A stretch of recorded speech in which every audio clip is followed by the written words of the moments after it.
Mesdames et messieurs, bonsoir. Merci de nous rejoindre sur la télévision nationale. Les Aigles du Mali, battus à domicile par l'équipe nationale éthiopienne, c'était tout à l'heure au stade du 26 mars. Un match attendu par de nombreux supporters qui ont fait le déplacement. Malheureusement, les Aigles ont failli. Ils ont perdu devant les Waléas de l'Éthiopie. Papa Omar Diop sur ce plateau à mes côtés. Que peut-on retenir? Bonsoir d'abord. Bonsoir, Nyan. Que peut-on retenir de la prestation des Aigles de ce soir? Que c'est la plus grosse contre-performance de la journée, parce que c'est vrai que c'est samedi dernier tout simplement à Addis Abeba que les Aigles gagnaient par 2-0.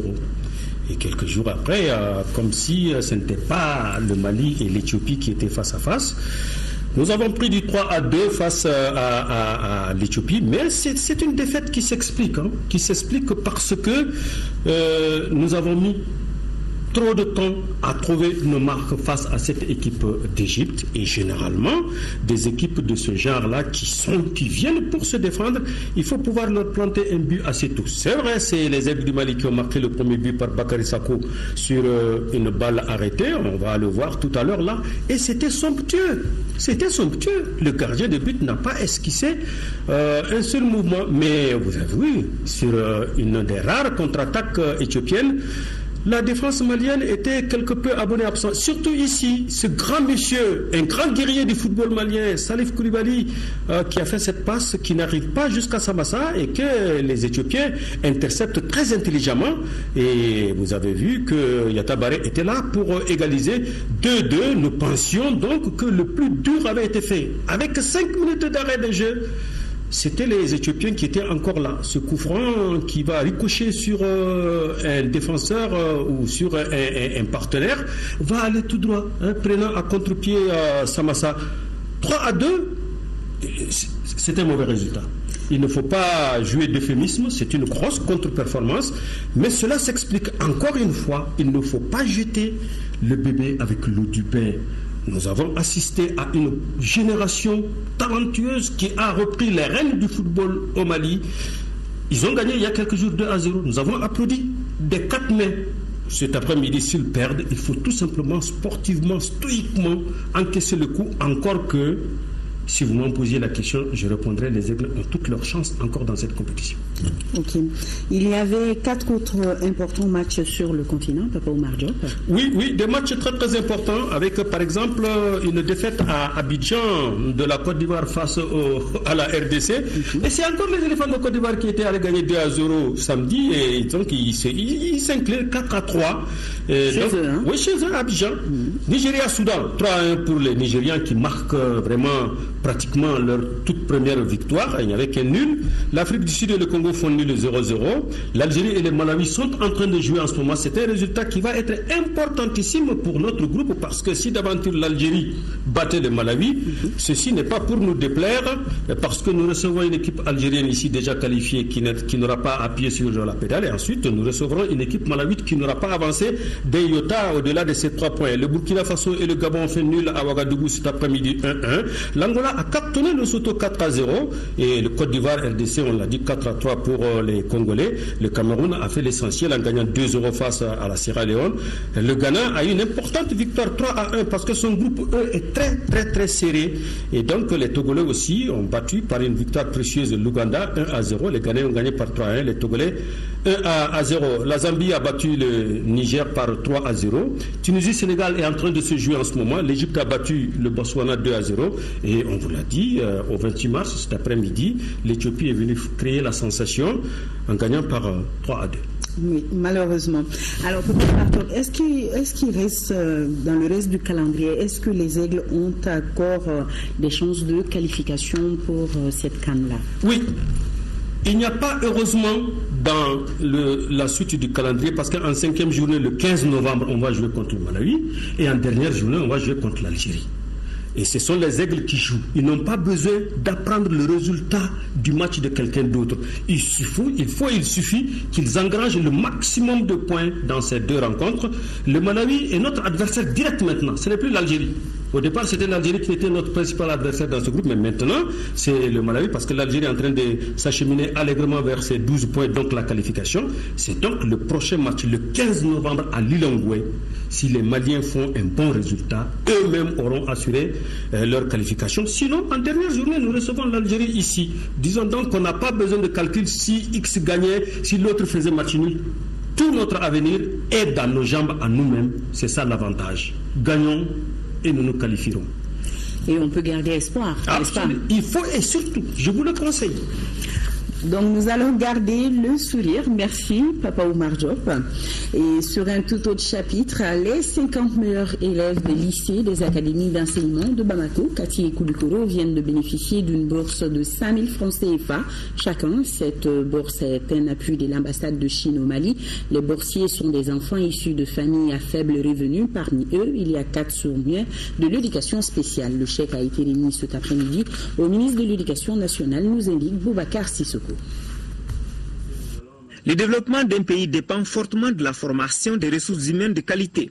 C'est la principale motivation de la Chine en attribuant des bourses d'études aux 50 meilleurs élèves des lycées des académies d'enseignement de Bamako, Kati et de Koulikoro. Pour les récipiendaires, cette bourse est la récompense du mérite. Cette bourse va me permettre d'avoir plus de succès dans mes études. J'aurai plus de performances et plus de connaissances. C'est le travail seulement. Il faut juste travailler pour avoir cette bourse. Les boursiers sont des élèves issus de familles à faible revenu. Parmi eux figurent 4 élèves sourds-muets, ceux qui participent à la culture de l'excellence. C'est une première que l'ambassade de Chine octroie la bourse à ce niveau d'études au Mali. Chaque boursier bénéficie d'une somme de 100 000 francs CFA. L'ambassade de Chine aimerait bien apporter une part de contribution au développement de l'éducation nationale malienne, qui est d'ailleurs une priorité du gouvernement malien. En partenariat avec le ministère de l'Éducation nationale, la bourse d'excellence qui s'appelle ambassadeur de Chine. Cet appui à l'école malienne vient renforcer les liens de coopération entre le Mali et la Chine. D'où cette assurance du ministre de l'Éducation nationale. Je voudrais vous donner l'assurance qu'il sera fait un bon usage des bourses que vous mettez aujourd'hui à notre disposition pour les élèves méritants de l'enseignement secondaire général. En m'adressant aux élèves bénéficiaires de cet appui et à leurs parents, je voudrais leur dire que le gouvernement poursuivra les efforts entrepris pour une plus grande mobilisation sociale et politique autour de l'école. Le chèque de 5 millions de francs CFA a été remis au ministre de l'Éducation nationale. Un mot de pourparlers d'Alger. Le ministre de la Réconciliation a rencontré une délégation de la plateforme de la société civile. La délégation voulait être édifiée sur l'état de pourparlers inclusif d'Alger. D'après le ministre, aucun accord ne sera signé tant que son contenu n'est pas suffisamment expliqué aux Maliens. Batraouri pour les détails. La délégation de la plateforme de la société civile venue rencontrer le ministre de la Réconciliation nationale était composée des membres des confessions religieuses, des associations et ONG de la société civile. Leur préoccupation, avoir des informations précises sur les pourparlers inclusifs d'Alger. Le ministre Zahabi Ould Sidi Mohamed a été clair en les recevant.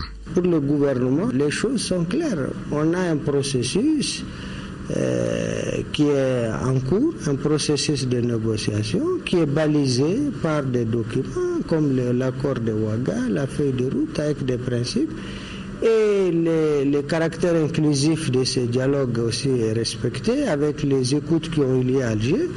Il reste une autre phase à Alger, celle des négociations qui seront faites à partir de discussions qui ont débuté à Alger 2, et que suite à ça, il y aura un projet d'accord de paix. Un projet d'accord qui doit être signé finalement à Bamako ou quelque part au Mali, selon la convenance des parties. C'est finalement une délégation de la société civile rassurée à l'issue de la rencontre qui s'apprête à édifier à son tour les autres citoyens. Ça nous a rassurés et nous avons compris que des efforts sont en train d'être faits, tant au niveau du gouvernement qu'au niveau de nos partenaires, au niveau de toute la société nationale et internationale.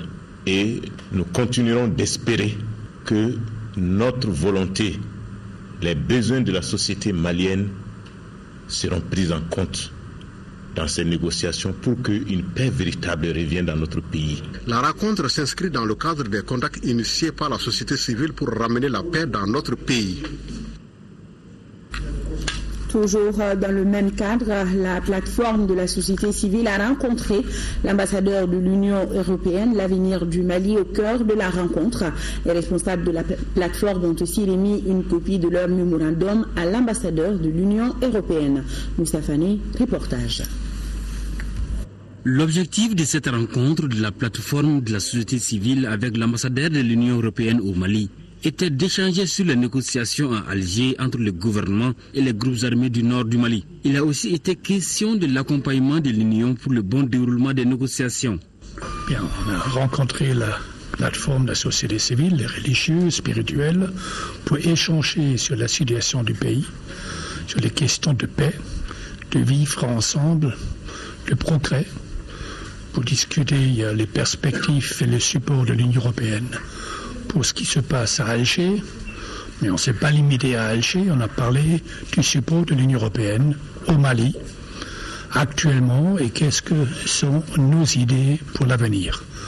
On a pu assurer qu'on est parti de ces négociations à Alger, qu'on continuera, qu'on est fortement engagé au Mali, qu'on est connu dans le passé pour les aspects développement humanitaire, qu'on est aujourd'hui également impliqué fortement sur les questions sécuritaires avec UTM, avec ECAP. C'est seulement le Mali qui peut trouver des solutions pour le Mali. Notre objectif est d'accompagner les autorités du pays. Nous souhaitons que les partenaires du Mali nous appuient pour le retour de la paix dans notre pays.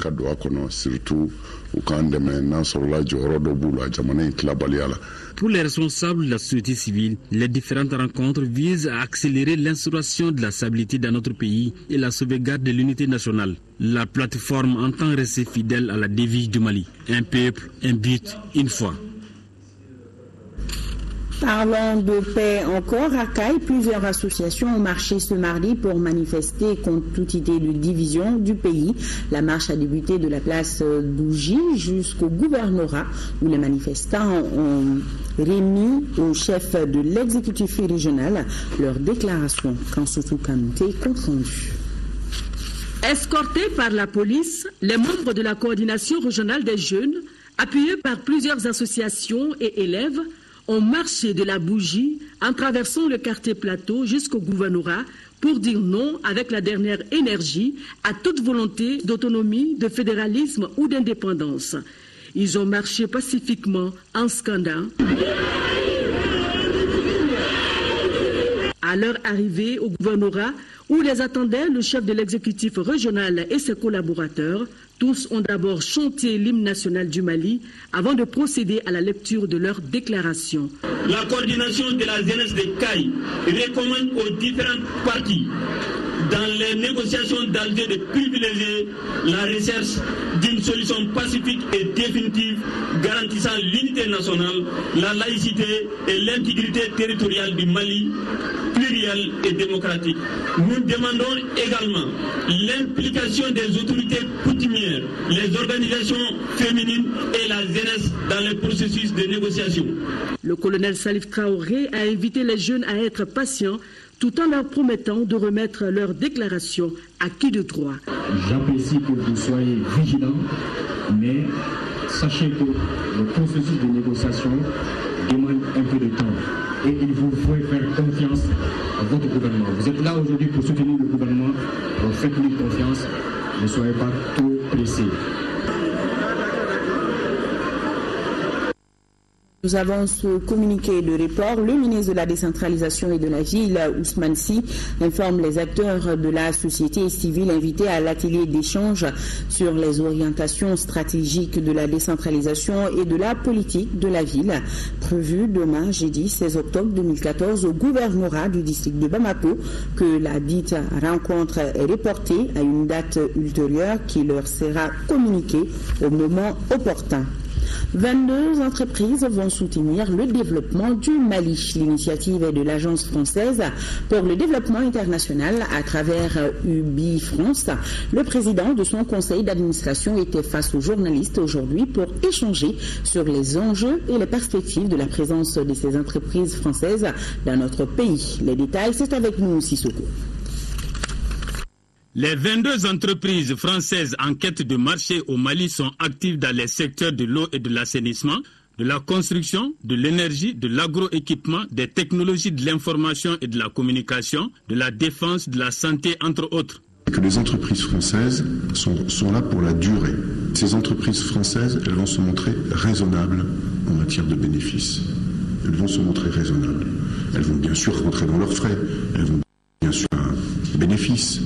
Mais rien de scandaleux et rien d'outrancier. Ces entreprises françaises entendent nouer des partenariats gagnant-gagnant avec le secteur privé malien. L'objectif est de mettre leur savoir-faire au service du développement économique et social du Mali. Nous sommes venus avec des entreprises, nous accompagnons des entreprises françaises qui viennent ici parce qu'il faut répondre à une demande. Nous avons su répondre à une demande lorsque le gouvernement malien nous a appelés et nous avons mené l'opération Serval. Et aujourd'hui, il y a une demande. La conférence internationale des donateurs à Bruxelles en mai 2013 a dégagé des fonds d'une façon importante. Il faut aujourd'hui répondre car il doit y avoir, avec l'argent qui est dégagé, des investissements, des infrastructures qui soient bénéfiques pour le développement du Mali. À la question de savoir pourquoi un tel engouement des entreprises françaises pour acquérir des marchés au Mali, le conférencier donne ses arguments. J'accompagne des entreprises françaises qui ne viennent pas ici pour piller le Mali, mais pour construire des partenariats durables. Je ne viens pas accompagner que les entreprises présentes, parce que j'ai conscience que les enjeux, que les défis qui se posent au Mali méritent beaucoup plus.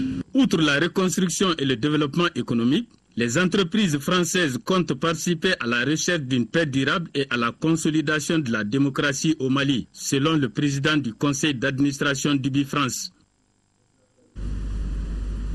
Direction Paris avec cette présentation de l'aide de créance à l'Organisation internationale de la francophonie OIF. Cheikh Mouktari Diarra, ambassadeur du Mali en France, a présenté au président Abdou Diouf, secrétaire général de l'Organisation internationale de la francophonie, les lettres par lesquelles la République du Mali l'accrédite en qualité de représentant officiel auprès de l'OIF. Au cours de l'audience, le président Abdou Diouf a rappelé l'engagement du Mali en faveur de l'OIF. Il a également salué la contribution exemplaire des cadres maliens au sein de l'institution dans des programmes concourant au rayonnement de l'OIF. Voilà. L'ambassadeur Cheikh Mouktari Diarra, ambassadeur du Mali en France, qui a présenté au président Abdou Diouf, secrétaire général de l'Organisation internationale de la francophonie, les lettres par lesquelles la République du Mali l'accrédite en qualité de représentant officiel auprès de l'OIF. Demain, 16 octobre, c'est la journée internationale de l'alimentation. Ce qu'il faut retenir aussi, l'année 2014 est déclarée année internationale de l'agriculture familiale. En prélude à cette journée, la représentante de la FAO au Mali a livré un message. Fatoumata Seyid est au micro de Mamoudou Sidibé. Mesdames et messieurs, nous célébrons la journée internationale de l'alimentation. L'année 2014 a été déclarée année internationale de l'agriculture familiale. Le slogan « Nourrir le monde, préserver la planète » montre toute l'importance du rôle des familles d'agriculteurs dans la sécurité alimentaire et la durabilité. Les petits exploitants familiaux regroupent également, et entre autres, artisans pêcheurs, communautés autochtones et ramasseurs de bois. Les défis auxquels nous sommes confrontés consistent à accroître durablement la production alimentaire et à éliminer la faim. Les familles d'agriculteurs peuvent contribuer et y répondre d'une manière significative. D'ailleurs, dans de nombreuses régions, elles sont à la fois les principaux producteurs d'aliments frais et le premier maillon d'importantes filières alimentaires telles que la production du lait et de volaille. Souvent, elles gèrent aussi divers systèmes agricoles et remettent en culture des variétés traditionnelles, assurant du même coup la conservation de ces variétés. À une époque où 4 produits seulement, notamment le maïs, le blé, le soja et le mil, constituent la base de 80% de notre alimentation, les familles d'agriculteurs jouent un rôle essentiel pour redonner toute la diversité à notre repas et préserver la biodiversité dans le monde. La plateforme nationale des producteurs de riz continue sa tournée après la région de Ségou. Elle est à Sikasso. La mission dans sa démarche veut faire de la riziculture une véritable source de croissance économique pour les acteurs du domaine. Pour booster donc la production et la productivité, ce monitoring tour a été initié en collaboration avec l'IER de Sikasso, la correspondance de Daouda Djakiti. C'est la station de recherche de l'Institut d'économie rurale de Sikasso, située dans le village de Longrola, à quelques encablures du cercle, qui a servi de cadre à ce monitoring tour, étape du Kénédougou. Une approche innovante, conjointement initiée par la plateforme nationale des producteurs de riz du Mali et l'Institut d'économie rurale IER.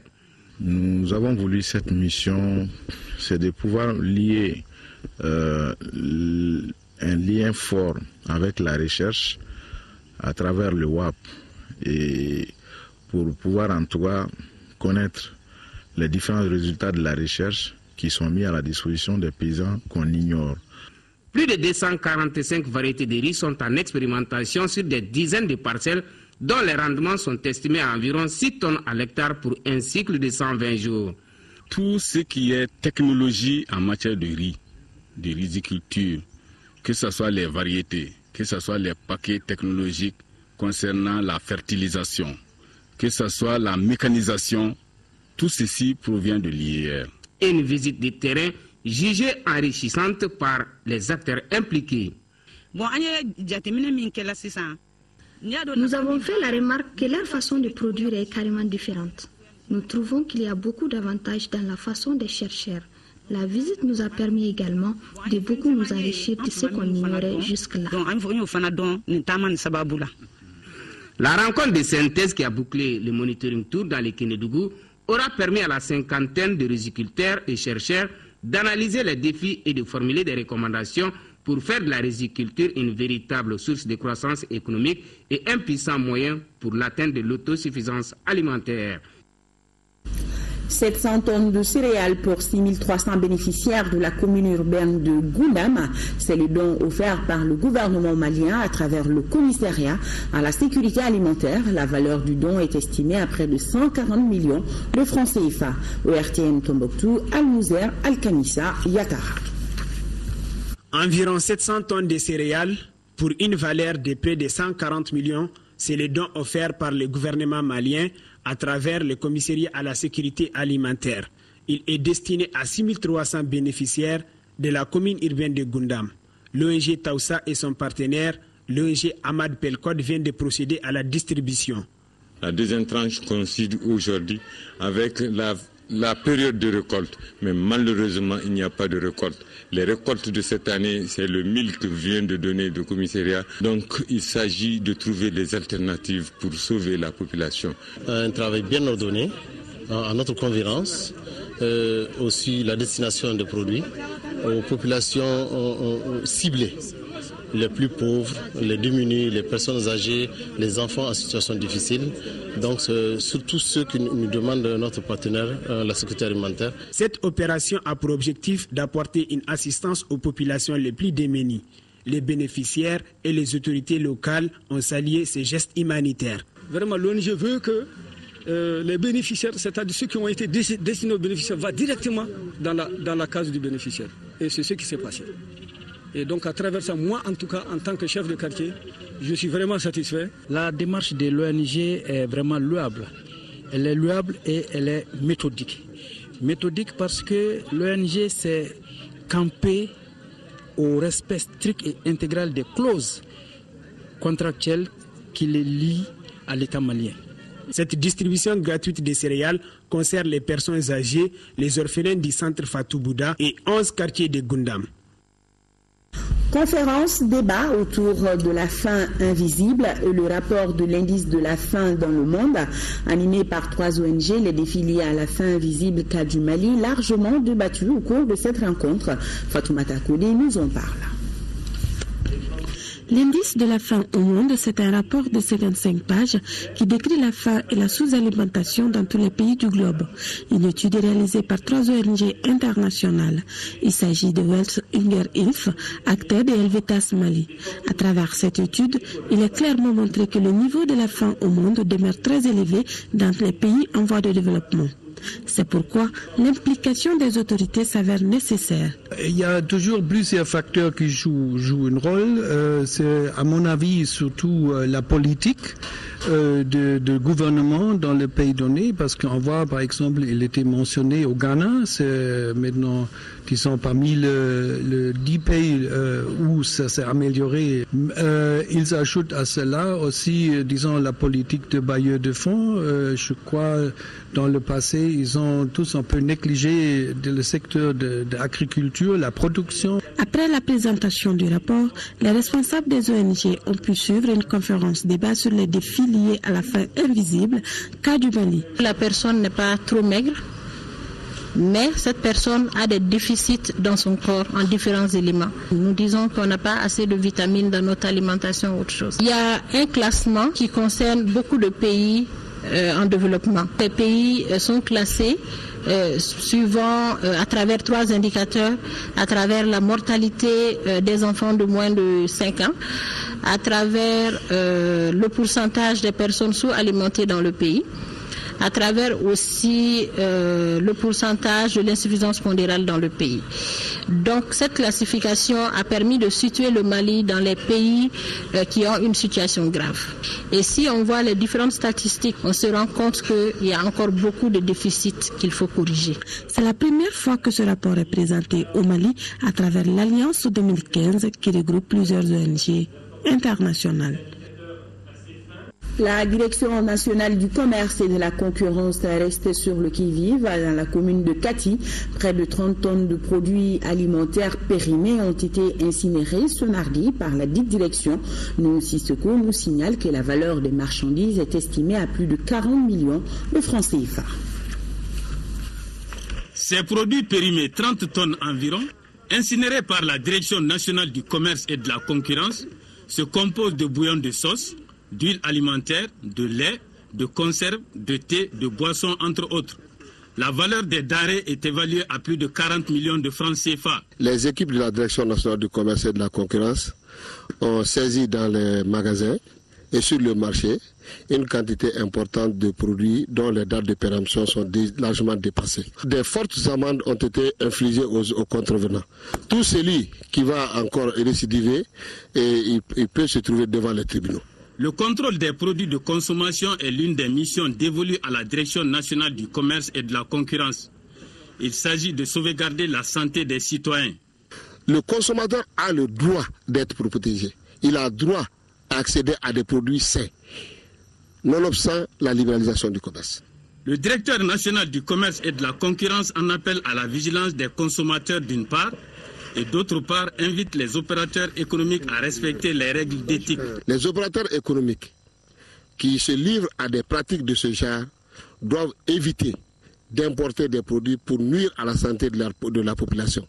Aussi, nous demandons aux consommateurs d'être plus vigilants.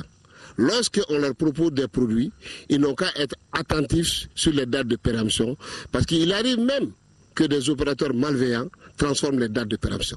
L'incinération de ces produits périmés s'est déroulée dans la commune de Kati, sous l'œil vigilant des forces de sécurité. À présent, cette question, à combien d'agents s'élève le nombre de travailleurs de la fonction publique et des collectivités territoriales? Pour le savoir, une nouveauté dans le monde du travail, le ministère de la fonction publique entreprend une opération de contrôle physique des salariés du public. Pendant 3 mois, les salaires seront versés en espèces dans les différents services. Quel est l'objectif de cette campagne? Amadou Fabé, directeur national de la fonction publique, répond au micro de Moïse Traoré. Pour la sécurité et la protection civile, nous allons couvrir toute l'étendue du territoire pour le mois d'octobre. De même que pour les affaires étrangères et les Maliens de l'extérieur. On a les grandes directions des ressources humaines comme la santé, l'éducation, le développement rural, le développement économique, autrement dit les finances, les infrastructures, seront contrôlées sur la base des secrétariats généraux, des cabinets et des services centraux pour le mois d'octobre. Programmation des autres là dans les régions et les militaires après. De toute manière, l'opération s'étendra du mois d'octobre à décembre. Le personnel concerné sera payé en numéraire, donc tout le monde sera payé sur billettage, en espèces. Il y a des agents de l'État qui ont des contrats avec les banques et le paiement c'est mensuel. On demande à chacun d'eux, après être payé sur billettage, de s'acquitter auprès des banques de ces obligations-là. Les agents qui sont en congé de formation à l'extérieur, il revient aux gestionnaires des ressources humaines de présenter à l'équipe la décision de mise en congé de formation. Et nous avons ce communiqué de la commission de suivi du mécanisme de taxation des produits pétroliers sur la base des prix fournisseurs du mois d'octobre 2014. Les prix indicatifs plafond à la pompe des produits pétroliers sont fixés comme suit et applicables à compter du jeudi 16 octobre 2014. Supercarburant samplon 772 francs CFA, pétrole lampant 572 francs CFA, gasoil 675 francs CFA, distillate diesel oil 675 francs CFA, fuel oil 180, 479 francs CFA, jet A1 libre. Il faut noter que le prix subventionné du kilogramme de gaz butane est de 584 francs CFA. Par conséquent, le prix de vente de la bouteille de 2,75 kg est de 1605 francs CFA et celui de la bouteille de 6 kg est de 3500 francs CFA. Quant au prix non subventionné du kilogramme de gaz butane, il est de 901 francs CFA. L'Agence pour la promotion de l'emploi des jeunes entend améliorer l'employabilité des stagiaires. Pour cela, elle compte organiser des rencontres d'information dans chacune des 6 communes du district de Bamako. Le lancement de l'opération s'est déroulé au gouvernorat du district en présence de Batraouri. Les stagiaires de la commune 4 du district de Bamako sont les premiers à bénéficier de cette conférence d'information et de sensibilisation.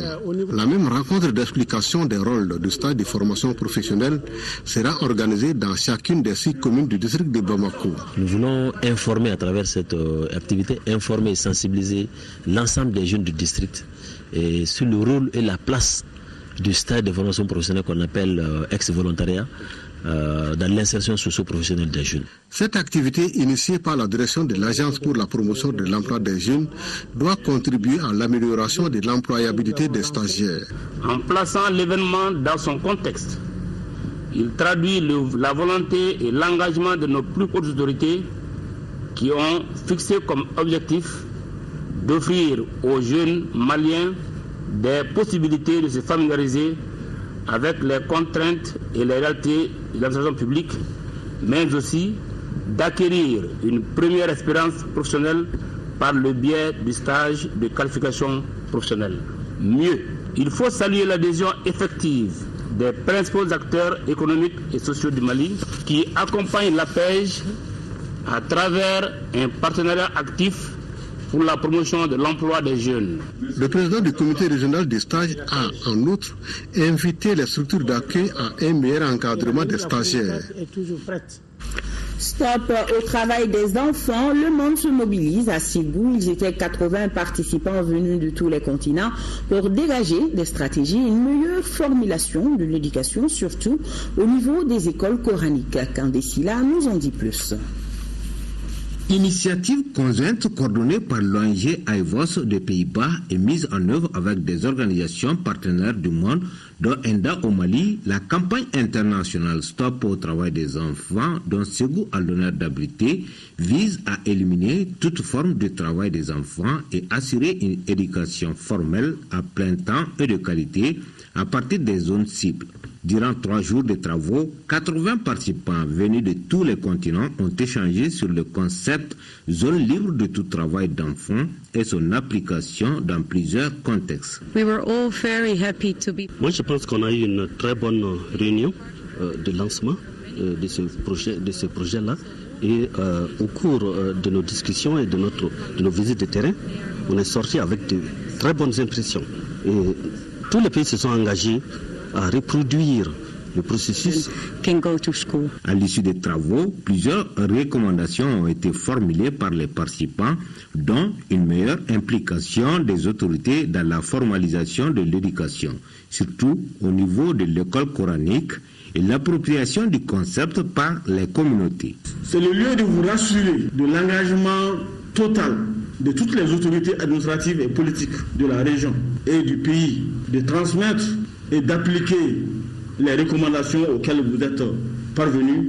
On note que cette approche basée sur la zone a pour but de renforcer et d'élargir les zones libres de tout travail d'enfants dans les secteurs pourvoyeurs comme l'agriculture et l'or au Mali. Les zones cibles de la campagne sont les régions de Ségou et de Sikasso, ainsi que certaines zones aurifères. Une rencontre avec les médias a mis fin à ces journées de lancement de la campagne internationale de lutte contre le travail des enfants.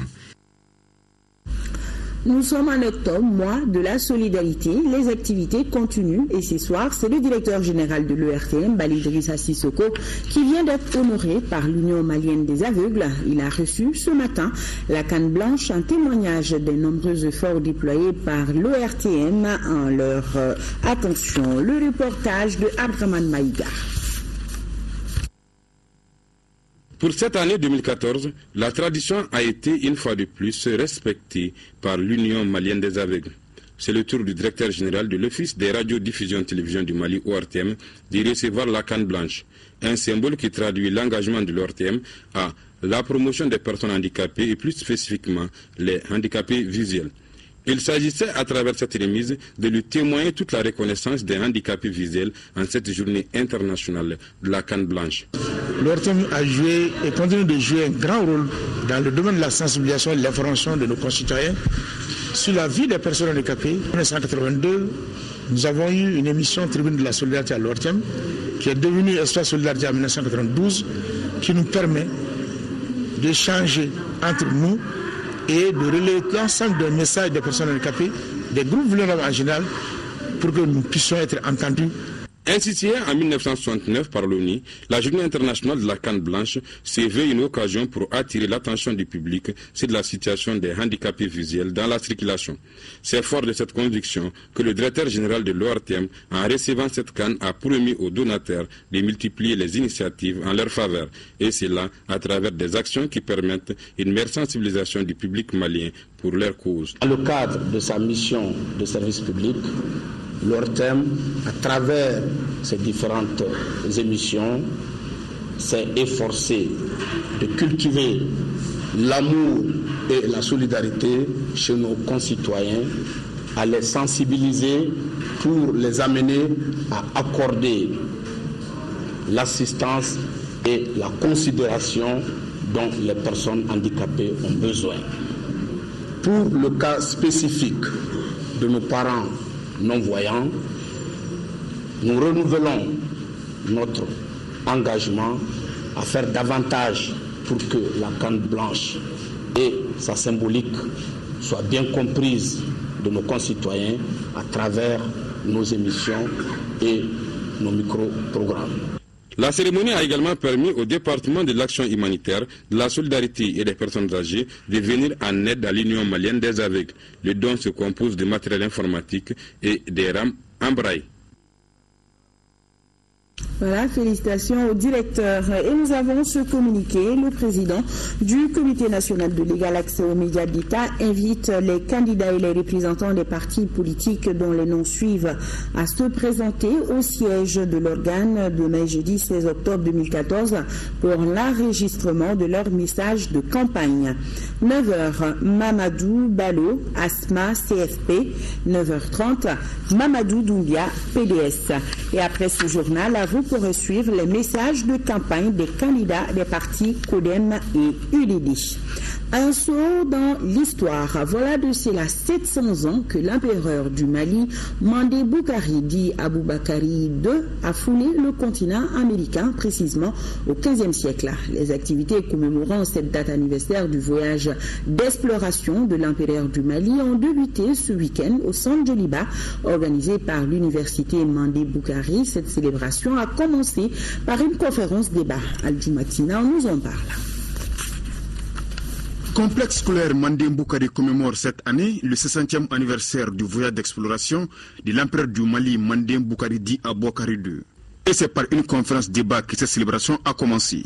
Occasion pour le conférencier, le professeur Sédou Kamara, de mettre en lumière l'aventure extraordinaire, voire audacieuse, effectuée par Mandé Boukari qui abandonna le pouvoir pour aller chercher le savoir. C'est un exemple de courage, de ténacité. Aboubakari II, en abandonnant tout pour se lancer sur l'océan, a voulu justement atteindre l'objectif qu'il voulait, sortir pour s'instruire. Donc il a tout abandonné au profit de ça, de ce qu'il voulait, l'ouverture et puis la curiosité. L'expédition maritime d'Aboubacar II vers l'Amérique est une source de fierté pour le continent. Ce voyage était bien possible. Il est bien possible que des Noirs soient parvenus en Amérique avant le XVe siècle, avant l'arrivée de Christophe Colomb. Alors donc ça ne fait l'ombre d'aucun doute. La polémique se trouve surtout autour de la présence des Noirs en Amérique, que certains n'aimeraient pas entendre, que ça dérange certains, parce que ça pourrait être une source de revendication de droits. Plusieurs autres activités sont au programme de cette commémoration, qui s'étendra jusqu'au mois de décembre. Voilà, c'est ici que prend fin ce journal. Tout le plaisir était pour moi de vous le présenter. Demain, 10h, 13h, Rachel Tessougué. Je serai là pour les éditions du soir. La météo tout à l'heure avec Aïssata Kamara. Grand merci à tous les fervents supporters des Aigles du Mali et bien sûr à nos fidèles téléspectateurs. Bonsoir à tous.